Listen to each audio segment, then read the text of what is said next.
प्रकार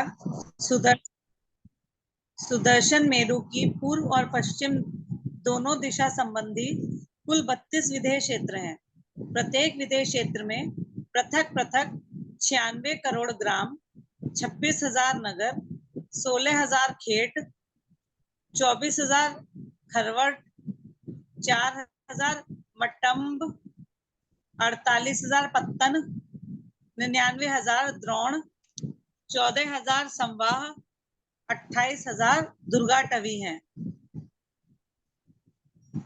बाड़ी से वेष्टित स्थान ग्राम है। कोट सहित 4 दरवाजे नगर हैं। नदी और पर्वत से घिरे स्थान खेत हैं। पर्वतों से घिरे स्थान खरवट हैं। 500 ग्रामों का समूह मटम्ब है। रत्नादि सार बहुमूल्य वस्तुओं का उत्पत्ति स्थान पत्तन है। नदी से वेष्टित स्थान द्रोण है। समुद्र की बेला से वेष्टित स्थान संवाह है। पर्वत पर के नगर दुर्गाटवी हैं। देखिए, बाड़ी क्या होती है कि जिसके चारों ओर सिंपल बाड़ है वो तो ग्राम है, और जिसमें चारों तरफ कोट है। ठीक है, कोट माने आपको बताया था नीचे से चौड़ी दीवार और ऊपर ऊपर कम होती जाती है। चारों तरफ दरवाजे हैं, वो नगर है। आपको पता है दिल्ली ये एक नगर है, इसके चारों ओर कोट है और 4 दरवाजे हैं। 4 दरवाजे आपने सुने होंगे। कौन सा है वो? एक तुर्कमान गेट है, और कौन कौन से ऐसे 4 गेट हैं। पूरी दिल्ली उससे कवर हो जाती है। मुरी गेट, अजमेरी गेट वगैरह। हाँ हाँ हाँ, और बताओ चौथा? कश्मीरी गेट, मोरी गेट, तुर्कमान गेट, माने पूरी जो। तुर्कमान वाला भैया?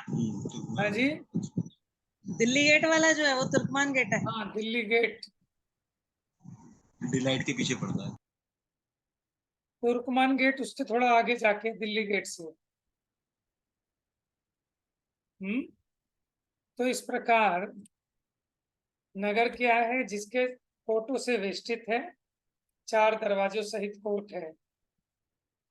फिर जहां नदी और पर्वत से जो घिरा हुआ स्थान है, माने जिसके चारों नदियां भी हैं, पर्वत भी हैं, वो कहलाता है खेत।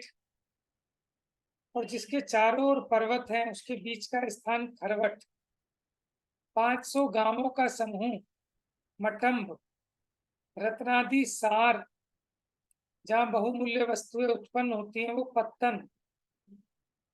नदियों से घिरा हुआ जो बीच का एक क्षेत्र है, वो द्रोण। समुद्र की बेला से वेष्टित, माने जहाँ समुद्र है उसके आसपास समवाय है। पर्वत के ऊपर जो नगर है वो दुर्गाटवी। ठीक है, विदेश क्षेत्र का वर्षा काल, यानी वहां बरसात किस प्रकार होती है, पढ़िए। विदेश क्षेत्र का वर्षा काल। वहां 7 प्रकार के काले मेघ, काली घटा रूप बादल होते हैं। वे वर्षा काल में 7-7 दिन की मर्यादा लेकर बरसते हैं। इनके अतिरिक्त 12 प्रकार के द्रोह नामक श्वेत वर्णी अभ्र बादली हैं। वे भी 7-7 दिन की मर्यादा लेकर बरसती हैं। इस प्रकार वर्षा काल में 133 दिन पर्यंत यथावश्यक समवृष्टि होती है। वहां अतिवृष्टि, अनावृष्टि, दुर्भिक्ष नहीं होता है, सदा सुभिक्ष ही रहता है। यथा आवश्यक शीतकाल में भी समवृष्टि हो जाती है। हाँ जी, अब देखिए क्या कह रहे हैं। 7-7 प्रकार के तो बादल हैं, और 7-7 12-12 प्रकार की बादली है।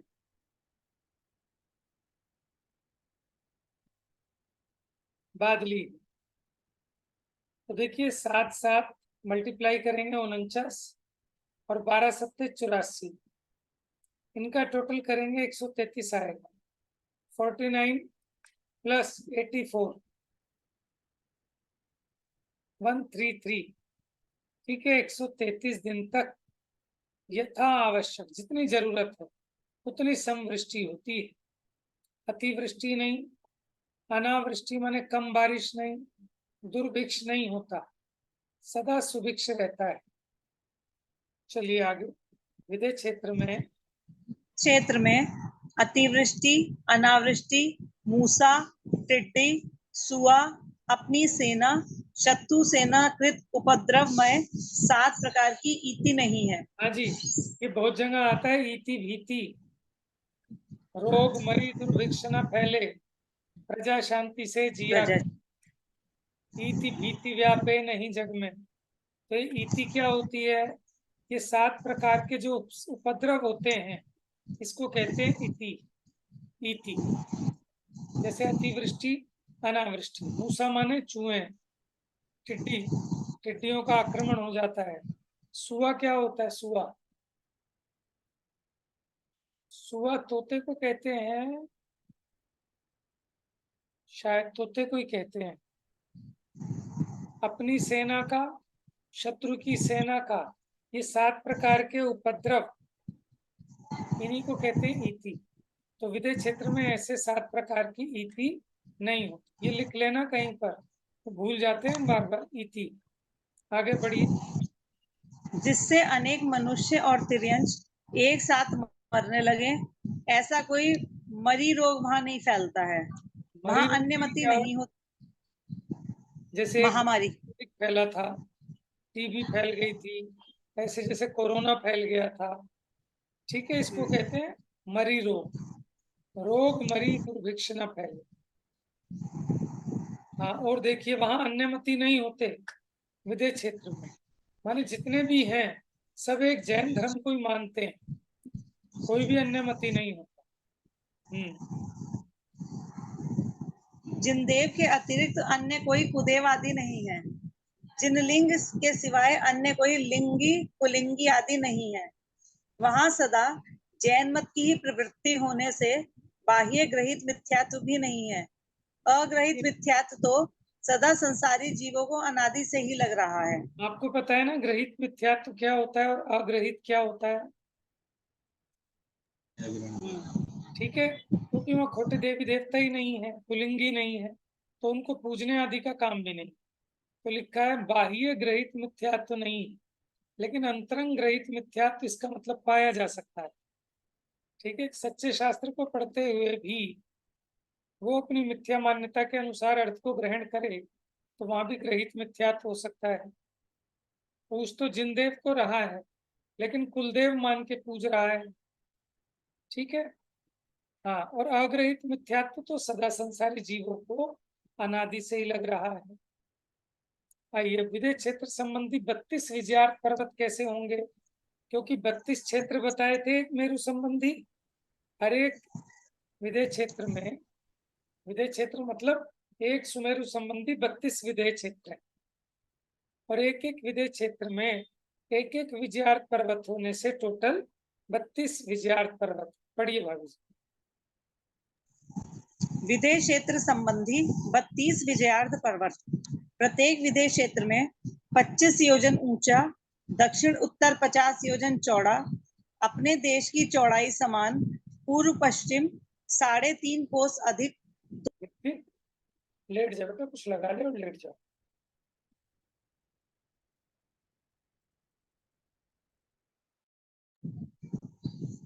इसके नीचे खंड प्रपात और तिमिश्र नामक 2 गुफाएं हैं। इसकी नीचे जमीन में 25 कोस प्रमाण नींव है। इस पर्वत में पृथ्वी से 10 योजन ऊंची, 50 योजन चौड़ी प्रथम श्रेणी है। इसके दोनों ओर 10-10 योजन चौड़ी 2 कटनी छूटी हैं। इनमें स्थित 55-55 नगरियों में विद्याधर मनुष्य रहते हैं।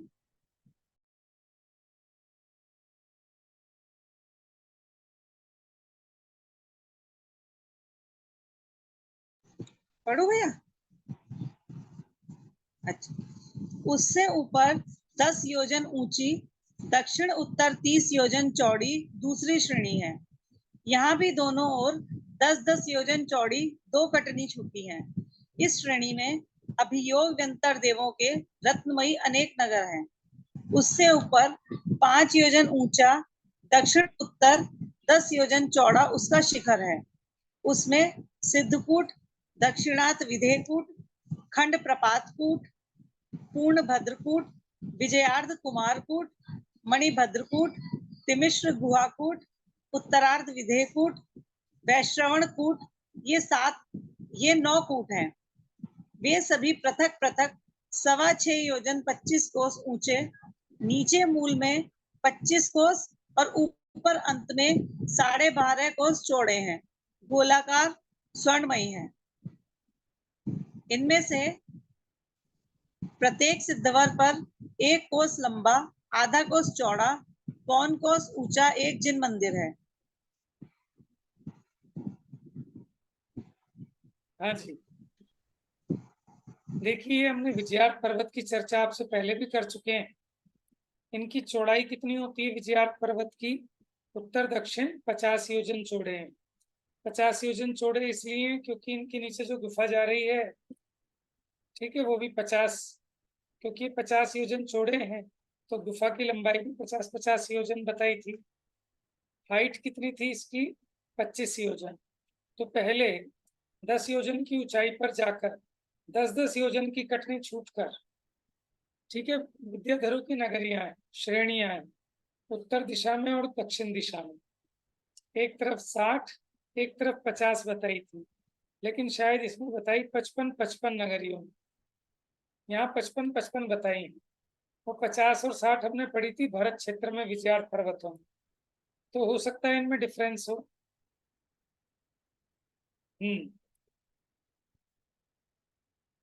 तो 10 योजन की ऊंचाई पर जाएंगे तो 50 योजन चौड़ी प्रथम श्रेणी, इसके दोनों ओर 10-10 योजन चौड़ी 2 कटनी छूटी है। मैंने बताया था ना आपको कटनी कैसे होती है। जैसे नीचे ये पूरा 50 योजन है, 50 योजन पूरी चौड़ाई है, ऊपर 10 योजन तक, फिर उसके बाद दोनों तरफ से 10-10 योजन पीछे आए, ठीक है, तो इसको बोल रहे हैं कटनी। यहाँ इनके नगर हैं। फिर ऊपर फिर 10 योजन की हाइट, फिर ऐसे 10-10 योजन कटनी पीछे आए, तो कितनी बची बीच की? अब देखो 10-10-20 योजन पहले कम हो गई, कितनी बची? 30 में से फिर 10-10 हो गई, सिर्फ 10 बची। अभी 10 योजन चौड़ाई 5 योजन ऊपर तक जाएगी, ठीक है। तो ये जो 10 योजन की चौड़ाई है, सबसे ऊपर इसमें क्या है? ये जो 9 कूट बताए हैं, ठीक है, उसमें एक सिद्ध कूट है जिसमें जिनालय है। जो पहला सिद्ध कूट है 1 कोस लंबा, आधा कोस चौड़ा, पौन कोस ऊंचा। देखो सभी अकृत्रिम जिनालयों में क्या होता है, जितनी उसकी लंबाई होती है उससे आधी चौड़ाई होती है और पौनी ऊंचाई होती है जिन मंदिर की। खंड प्रपात कूट में पढ़िए भाभी जी। कहाँ पर है भैया? दिख नहीं रहा मुझे भैया, कहाँ से पढ़? अच्छा हाँ ठीक है। खंड प्रपात कूट में नृत्यमाली और 3 मिश्रित गुहा कूट में कृत्यमाली नामक व्यंतर देव रहते हैं। शेष 6 कूटों में अपने अपने नाम वाले व्यंतर देव रहते हैं। ये भैया अपने अपने नाम वाले मतलब जैसा उस कूट का नाम है उस नाम वाले? हाँ, जो देखिए उस कूट का नाम है ना, जैसे मणिभद्र कूट, तो इसी हाँ, नाम वाले व्यंतर रहते हैं। मणिभद्र नाम होगा उनका, व्यंतर देव होगा उनका। अच्छा ठीक। विदय क्षेत्र संबंधी विजयार्थ पर्वत की दक्षिण श्रेणी में पूर्व की ओर से लेकर पश्चिम दिशा पर्यंत क्रमशः किन्नामित, किन्नर, किन्नरगीत, नरगीत, बहुकेतु, पुंडरीक, सिंहध्वज, श्वेतध्वज, गरुड़ ध्वज, श्रीप्रभा, श्रीधर, लोहारगल, अरिंजय, वज्रारगल, वज्राटपुर, विमोची, पुरंजय, शकटमुखी, छोड़ देते हैं। चतुर्मुखी। ऐसे दोनों तरफ 55-55 नगरियां हैं, ठीक है। इस प्रकार यहाँ से पढ़िए।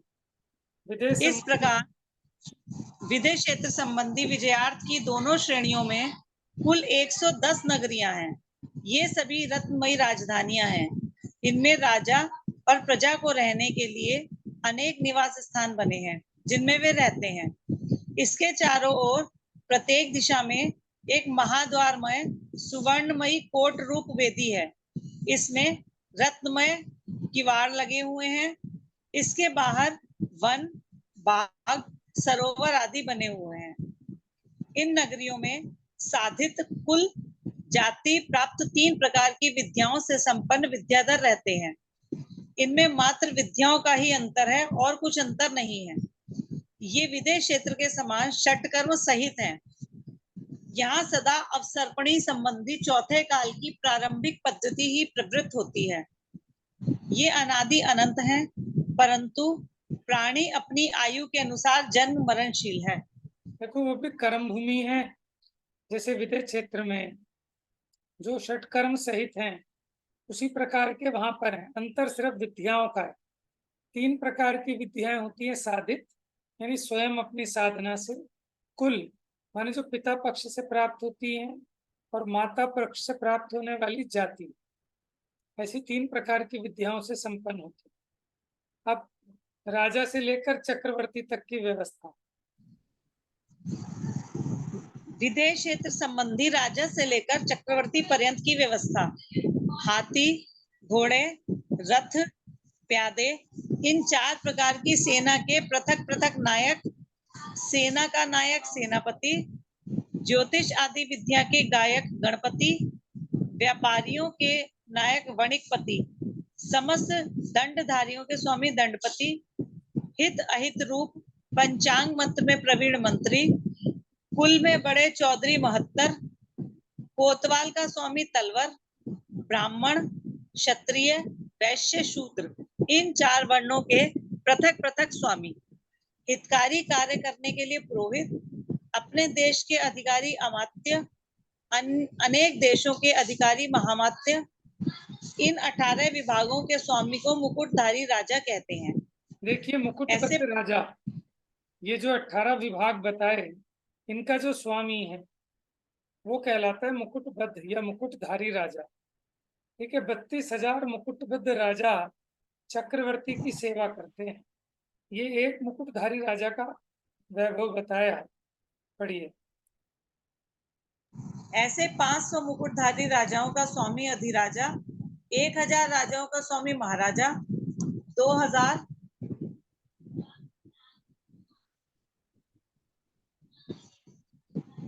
हाँ जी, ऐसे 500 मुकुटधारी राजाओं का स्वामी अधिराजा कहलाता है।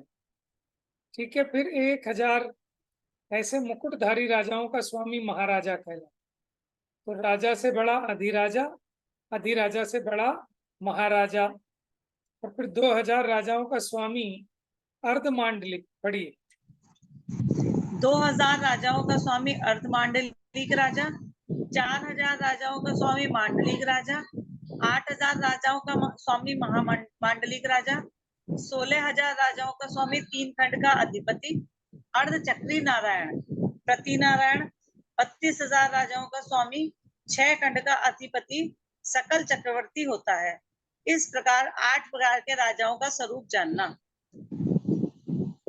कुंद कुसुम के समान श्वेत वर्णी 64 चवरों से शोभायमान समस्त 3 लोक के स्वामी तीर्थंकर होते हैं। देखिए तीर्थंकर के 64 चवर होते हैं।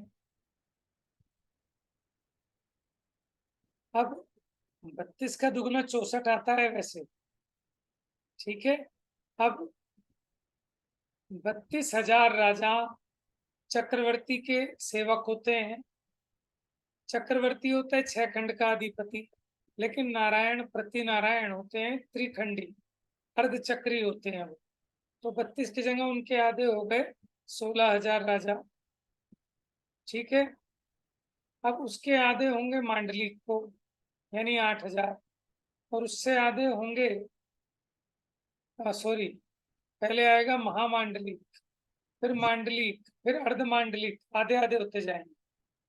ठीक है, अर्धमांडलिक से पहले आया था महाराजा, फिर अधिराजा, और फिर ये मुकुटधारी राजा। अच्छा, तीर्थंकर के 64 चवर होते हैं। कुंद कुसुम यानी सफेद रंग का पुष्प होता है उसके समान उनके 64 चरण ढूंढते हैं तीर्थंकर के। अब चक्रवर्ती की संपदा देखो, पढ़िए। चक्रवर्ती की संपदा 84 लाख हाथी, 84 लाख रथ, 18 करोड़ घोड़े, 96,000 स्त्री, 32,000 मुकुटबद्ध आज्ञाकारी राजा, 32,000 देश, 72,000 नगरी, 96 करोड़ ग्राम, 84 करोड़ प्यादे, 48,000 द्वीप, 99,000 द्रोण, 16,000 खेट, 28,000 बाघ, 700 भूत कक्षवास, 56 अंतर्द्वीप, 32,000 नृत्यशाला, 3 करोड़ गाय, 1 करोड़ हलवाली खेती, घर में 1 करोड़ थाली, चक्री के बैठने का एक अजितंजय रथ, एक अभेद्य बख्तर, एक विजय ढोल, एक जनानंद भेरी, एक वज्रकंठ शक्ति, एक अमोघ बाण, एक वज्रकांड धनुष, एक अनुत्तर सिंहासन, एक सिंह वाहिनी शैया, एक सिंघाटक बर्छी, एक सुनंदा खड़ग, एक लोहा वाहिनी छुरी, 2 विषमोचनी पावड़ी, 2 वीरांगद कड़े, 1008 लड़ी का एक इंद्रच्छद नामक रत्नमयी हार, 32 चवर, 9 निधि, 14 रत्न इत्यादि सभी उत्कृष्ट पदार्थ चक्रवर्ती के होते हैं। देखिए, चक्रवर्ती के होते हैं 32 चवर और तीर्थंकर के होते हैं चक्रवर्ती से भी डबल 64 चवर। अब इसके 9 निधियां भी होती हैं, पढ़िए।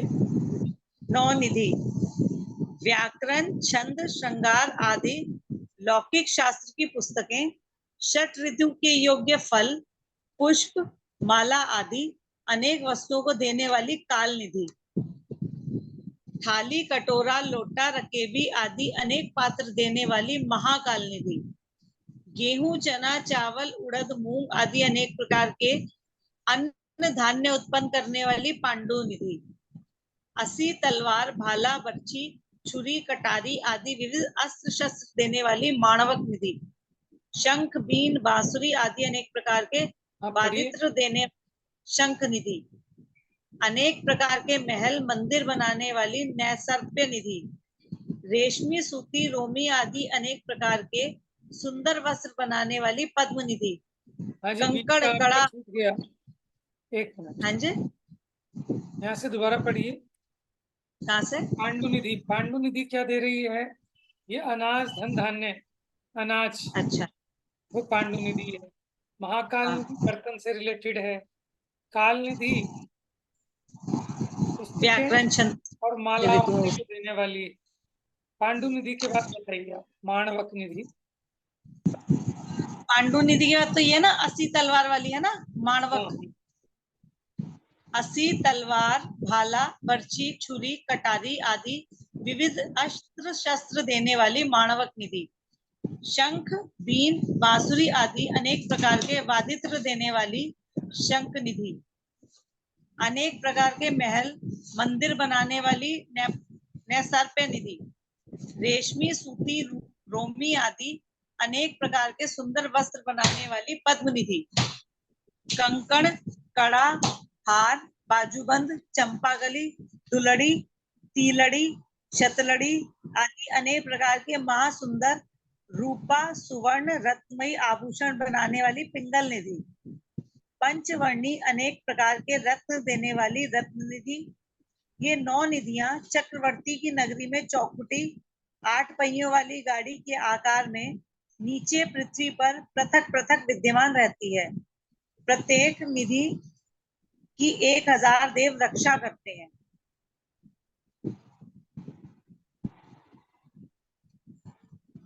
अब के 14 रत्न। देखिए आपने भैया 9 निधियां हैं। हाँ जी, पूछो। भैया बस हम तो ये पूछ रहे थे, निधि कोई वस्तु हुई फिर तो? देखो निधि क्या है बता रहे हैं ना। ये 9 निधियां चक्रवर्ती की नगरी में चौखुटी 8 पहियों वाली गाड़ी के आकार में नीचे पृथ्वी पर पृथक पृथक विद्यमान रहती है। जैसे बक्सा होता है ना कोई किसी का, ऐसे ये 8 पहियों वाली गाड़ी के आकार में जमीन पे विद्यमान रहती है। अब इसमें से जितना चाहे उतना निकालते रहो। समझ में, एक पिटारा हो गया एक तरह से। तो ऐसी हर एक की, जैसे पहले वाली काल निधि थी, वो भी ऐसे चौखुटी। चौखुटी क्या होती है? 4 माने चकोर, ठीक है। 8 पहियों वाली गाड़ी के आकार की, पृथ्वी पर बीच में, नगर के बीच में होती है, और जितना चाहे उतना निकालते रहे उसमें से, ठीक है। इनमें देखो एक, भैया हाँ जी, ये चक्रवर्ती बनने के बाद प्रकट होती होंगी, जब वो हाँ। 6 खंड जीत जाएगा उसके बाद। अब क्या होता है, दिग्विजय के लिए वो तब निकलता है जब उसकी आयुधशाला में ये रत्न आदि प्रकट हो जाते हैं, तभी तो वो निकलता है दिग्विजय के लिए। और आपको ख्याल में हो, काकिनी रत्न से उसने द्वार खोले, पुल बनाया, तो ये प्रकट होते हैं, ये इसका चिन्ह है कि अब उसको चक्र रत्न उत्पन्न होता है, फिर वो दिग्विजय के लिए जाता है, ठीक है। तो देख लीजिए, थोड़ा थोड़ा याद रखना। काल निधि है पहले, फिर महाकाल निधि है। तो काल निधि पुस्तकें और पुष्पमाला संबंधी है। महाकाल निधि बर्तनों से रिलेटेड है, ठीक है। अनाज वगैरह से संबंधित है पांडु, और गाने बजाने वाले बाजों से संबंधित है शंख निधि। अस्त्र शस्त्रों से संबंधित है माणवक। महल मंदिर बनाने वाली नैसर्ग, कपड़े बनाने वाली पद्म, कंगन कड़ा ये आभूषण ये बनाने वाली है पिंगल निधि। और 5 वर्णी अनेक प्रकार के रत्न देने वाली रत्न निधि, ये 9 निधियां हैं। अब 14 रत्न देखिए। 14 रत्न: चक्र, असी, छत्र, दंड, चूड़ामणि, चर्म, कांकिणी, ये 7 अचेतन रत्न। और गृहपति, सेनापति, हाथी, घोड़ा, शिल्पी, स्त्री, पुरोहित, ये 7 चेतन रत्न हैं। चक्रवर्ती के इन 14 रत्नों में से हाथी, घोड़ा, स्त्री, ये 3 चेतन रत्न विजयार्थ पर्वत पर प्रकट होते हैं। हाँ जी, सेनापति, जब ये विजयार्थ पर्वत पर विजय प्राप्त करने जाता है, वहीं से इसका ये जो आप कह रहे हो ना, जब ये दिग्विजय के लिए जाता है, तो कुछ इसको पहले प्रकट हो जाते हैं, कुछ वहां प्रकट होते हैं। जैसे हाथी है, इसका घोड़ा है, और स्त्री है, ये कहाँ मिलते हैं? विजयार्थ पर्वत, वहां प्रकट होते हैं। क्योंकि इसकी जो पटरानी है वो विजयार्थ पर्वत से आई, उसी का नाम है स्त्री रत्न, और कोई अलग से कोई स्त्री रत्न नहीं है। हाँ, आगे पढ़ी। भैया क्या रानी का क्या बताया आपने? है, जो विजयार्थ पर्वत पे जो स्त्री बता रहे हो, ये पटरानी मिलती है यहाँ से? हाँ, स्त्री रत्न तो वही होगा ना जो पटरानी है इसकी, सुभद्रा नाम की। बाकी 32,000 रानियां मलेचखंड से आती हैं। और शायद जी ऐसा हाँ। भी सुनने में आया, ये वो जो जो विजयार्थ मामा की पर्वत से प्रकट लड़की है। जो बताते, रानी जो होती है चक्रवर्ती की, वो मामा की बेटी होती है उसके। हाँ, तो ये वही बता रहे हैं विजयार्थ पर्वत वाली। भाई स्त्री रत्न तो वही होगा ना जो पटरानी होगी, वहां प्रकट होती है, मतलब वहीं से इसको प्राप्त होती होगी, वहीं विवाह करके लाता होगा। बाकी और इसमें आएगा तो देखते हैं स्त्री रत्न का मतलब। अभी तो वही समझ में आ रहा है, जो इसकी पटरानी होती है वो स्त्री रत्न है। जैसे ठीक। आगे पढ़िए। सेनापति, गृहपति, भंडारी, शिल्पी, कारीगर, पुरोहित, ये 4 चेतन रत्न चक्री के नगर में प्रकट होते हैं। कांक, चूड़ामणि, चर्म, ये 3 अचेतन रत्न राजा के भंडार गृह में श्रीदेवी के मंदिर में उत्पन्न होते हैं। असी, छत्र, दंड, चक्र, ये 4 अचेतन रत्न आयुधशाला में उत्पन्न होते हैं। ये सभी चक्रवर्ती की संपदा। ठीक है, अब देखिए इसके 14 रत्न होते हैं, तो अर्धचक्री के 7 रत्न होते हैं। पढ़ लीजिए ये। असी, शंख, धनुष, चक्र, मणि, शक्ति, गदा, ये 7 आयुध नामक रत्न अर्धचक्री नारायण प्रति नारायण के होते हैं। बलभद्र के 4 रत्न, रत्नमाला, हल, मूसल, गदा, ये 4 आयुध रत्न बलभद्र के होते हैं। तीर्थंकर 6 खंड का स्वामी, सकल चक्री 3 खंड का स्वामी नारायण प्रति नारायण और बलभद्र बलदेव, ये 5 प्रकार के शलाका पुरुष विदेह क्षेत्र में सदाकाल पाए जाते हैं, क्योंकि वहां सदाकाल अवसर्पणी संबंधित दुखमा सुखमा रूप चौथा काल विद्यमान है। जम्बू द्वीप में सुदर्शन मेरु संबंधी पूर्व पश्चिम की अपेक्षा कुल 32 विदेह हैं। देखिए तीर्थंकर ये वहां सदा पाए जाते हैं विदेह क्षेत्र में। चक्रवर्ती, नारायण, प्रति नारायण, बलभद्र, ये 5 प्रकार के शलाका पुरुष वहां सदा काल पाए जाते हैं। ठीक है, अब सुदर्शन मेरु की चर्चा कल करेंगे। जा वाणी के ज्ञान से सूझे लो कालो, सो वाणी मस्तक नमो सदा देता हूँ धो। भैया एक प्रश्न है। आप पूछिए।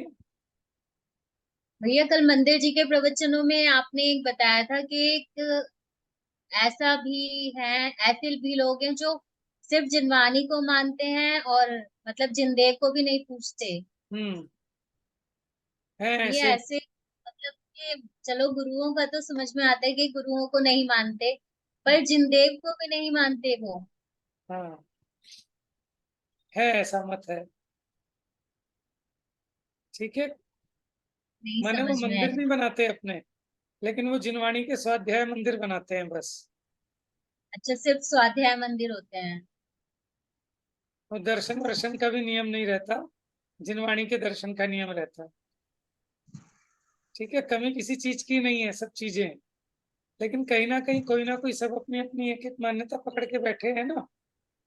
ये चीज नहीं सुनी थी भैया, मैंने तो पहली बार ही सुनी है कि गुरुओं का तो फिर भी था कि चलो इस काल में नहीं मानते, नहीं पर देखो, एक वो जो को भी गुरुओं नहीं वाली मानते। बात है ना, गुरुओं को तो मानते हैं, लेकिन जिस मर्जी को गुरु नहीं मान लेते।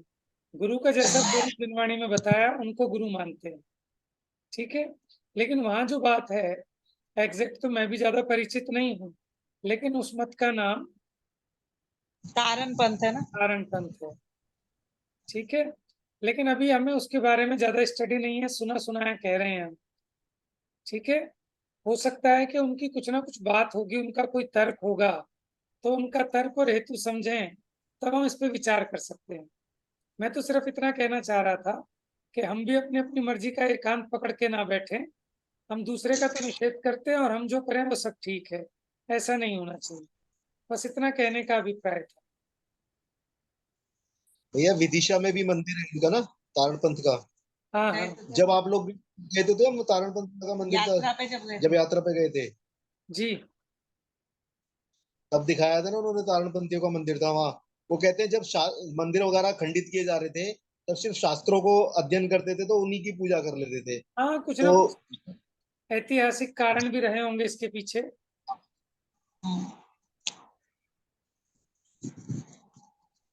चलिए ठीक है।